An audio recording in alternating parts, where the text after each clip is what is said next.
नमस्कार, मैं डॉक्टर राकेश पाठक। अगर आपको ऐसा लग रहा था कि भारतीय जनता पार्टी अपनी सांसद कंगना रनौत के विवादित बयानों से परेशान है और उनके खिलाफ कोई अनुशासनात्मक कार्रवाई होगी, तो आप गलत थे।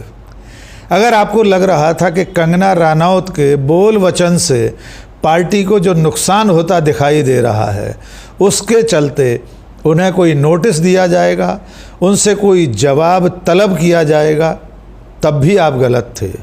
अगर आपको ऐसा लग रहा था कि पार्टी कंगना रनौत के आपत्तिजनक और विवादित बयानों के चलते उन्हें किसी तरह की कोई सज़ा देगी, तब भी आप गलत थे।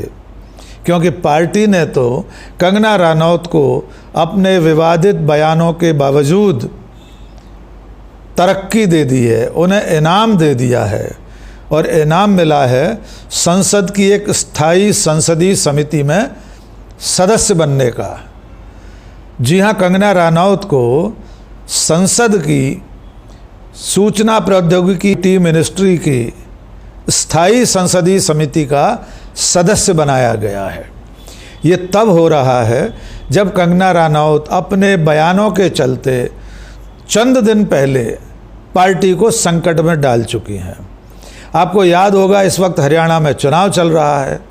ऐसे मौके पर उन्होंने 3-4 दिन पहले ये कह दिया था कि 3 कृषि कानून फिर से लागू करने चाहिए।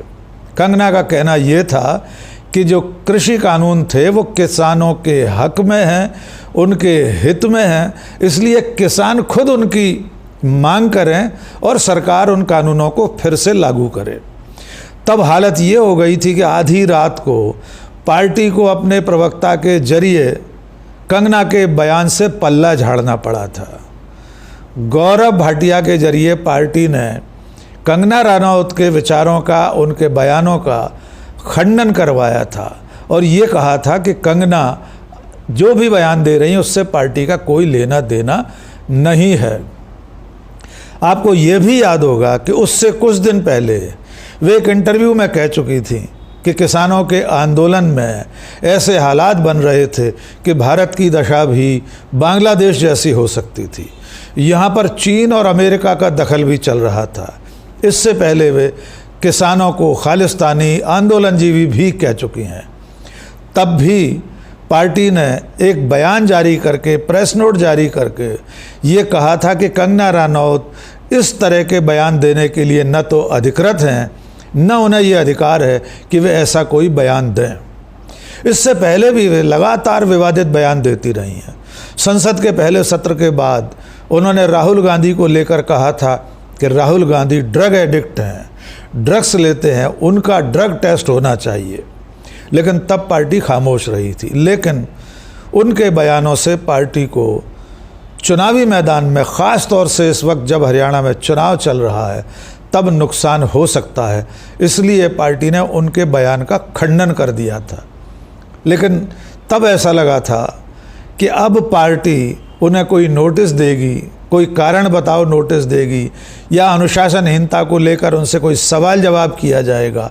ऐसा कुछ भी नहीं हुआ। तमाम मीडिया संस्थानों ने, चैनलों ने ये सवाल उठाया कि कंगना रनौत के इन बयानों पर पार्टी कुछ करती क्यों नहीं है। आखिर कौन है जो उन्हें पार्टी के भीतर और संसद में, सरकार में बचा रहा है। इन सवालों के जवाब तो मिले नहीं। इसके उलट कंगना रनौत को इनाम के रूप में संसद की एक स्थायी संसदीय समिति की सदस्यता से नवाज दिया गया है। संसद के कामकाज की सुविधा के लिए कई समितियां होती हैं। उसमें 2 तरह की समितियां होती हैं, एक स्थायी समिति, एक तदर्थ समिति। स्थायी समिति 1 साल के लिए होती है। तदर्थ समितियां किसी विशेष काम के लिए बनती हैं, किसी विशेष विषय के लिए, और उस काम को पूरा करने के बाद वे भंग हो जाती हैं। गुरुवार को केंद्र सरकार ने संसद की ओर से कई स्थायी समितियों का ऐलान किया है। उनमें से एक है संचार और सूचना प्रौद्योगिकी मंत्रालय की स्थायी संसदीय समिति।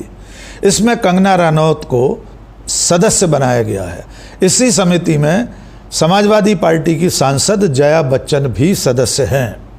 यानी कंगना रानौत को अपने तमाम बोल वचनों के बावजूद कोई सज़ा नहीं मिली, कोई नोटिस नहीं मिला, कोई जवाब तलब नहीं किया गया। इसके उलट उन्हें बतौर इनाम एक स्थायी संसदीय समिति का सदस्य बना दिया गया है।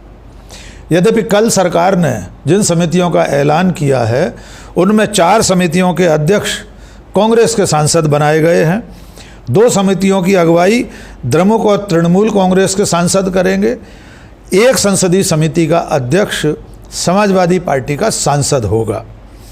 कांग्रेस की तरफ से राहुल गांधी संसद की रक्षा संबंधी स्थायी समिति के सदस्य बने हैं। इस समिति की अध्यक्षता बीजेपी के सांसद राधा मोहन सिंह करेंगे। जिन 4 संसदीय समितियों की अध्यक्षता कांग्रेस को मिली है उसमें से विदेश मामलों की समिति की अध्यक्षता शशि थरूर को मिली है। शिक्षा, महिला, बाल विकास, युवा और खेल मंत्रालय की संसदीय समिति की अध्यक्षता दिग्विजय सिंह करेंगे। कृषि, पशुपालन, खाद्य प्रसंस्करण की संसदीय समिति की अध्यक्षता चरणजीत सिंह चन्नी को मिली है। ग्रामीण और पंचायती राज की संसदीय समिति का नेतृत्व सप्तगिरी उलाका करेंगे, ये भी कांग्रेस के सांसद हैं।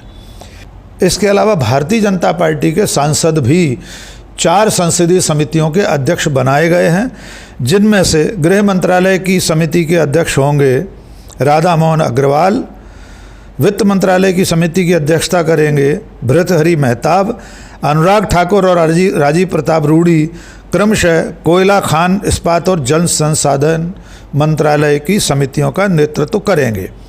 निशिकांत दुबे को संचार और सूचना प्रौद्योगिकी की संसदीय स्थायी समिति का अध्यक्ष बनाया गया है। कई अन्य विपक्षी सांसद भी अध्यक्ष और सदस्य बनाए गए हैं। इन संसदीय समितियों में तृणमूल कांग्रेस की महुआ मोइत्रा और शिवसेना उद्धव ठाकरे गुट की प्रियंका चतुर्वेदी जैसे सांसदों को भी सदस्य बनाया गया है। लेकिन इन सभी नामों में सबसे चौंकाने वाला नाम है कंगना रानौत का, जो अपने बयानों को लेकर पिछले कुछ दिनों से लगातार विवादों में रही हैं और ऐन हरियाणा चुनाव के समय किसानों को लेकर, किसान कानूनों को लेकर दिया गया उनका बयान भारतीय जनता पार्टी के लिए संकट का सबब बन सकता है। इसके बावजूद उन्हें संचार और सूचना प्रौद्योगिकी मंत्रालय की स्थायी संसदीय समिति का सदस्य बनाया गया है। यानी उन्हें उनके विवादित बयानों के बावजूद पार्टी ने इनाम देकर नवाज दिया है। आज के इस वीडियो में बस इतना ही। बहुत बहुत शुक्रिया। जय हिंद।